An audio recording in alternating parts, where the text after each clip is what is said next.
पे चढ़ते हैं, दूल्हा बनते हैं तो उनको मारा जाता है, किसी बहन बेटी की इज्जत लूट ली जाती है, लेकिन प्रशासन काम नहीं कर रहा है।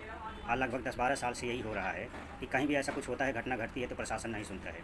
भैया मैं आपसे एक बात कहूँगा, अगर हमारी बेटी के साथ होगा तो मैं ऐसे ही करूँगा, हमारे घर में अगर ऐसा होगा तो हम ऐसे ही करेंगे।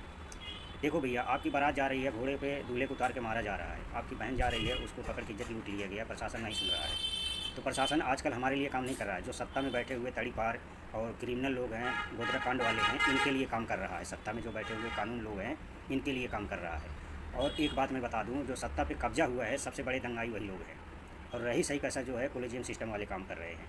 तो भैया एक बात जान लेना, आपको अपनी बहन के लिए, आपकी अपनी रक्षा के लिए, अपने परिवार की रक्षा के लिए आप नहीं कुछ कर पा रहे हैं, तो सबसे बड़े फेलियर हम हैं और आप हैं। तो भैया जो मैं करूँगा ना, हमारे साथ अगर हुआ तो हम ऐसा करेंगे, तो आपको भी मैं वही बता रहा हूँ। आपकी बहन की इज्जत लूट रही है, या आपके परिवार में किसी की शादी है, घोड़ी पे चढ़ा है, उसको लोग मार पीट दिए, इज्जत ले लिए, तो इज्जत तो हमारी चली ही गई। हमारे कोई सुनने वाला नहीं है, प्रशासन नहीं सुनने वाला है।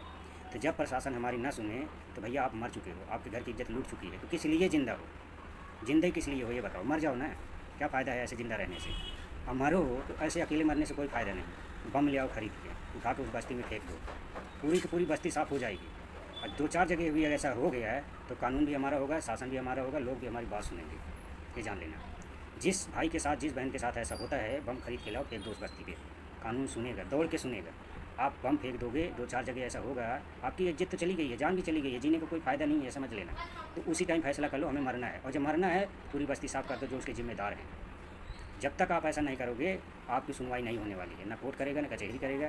देखो, प्रधानमंत्री में सबसे बड़ा बैठा हुआ है, एक नंबर का ठरकी, वो कुछ करने वाला है नहीं।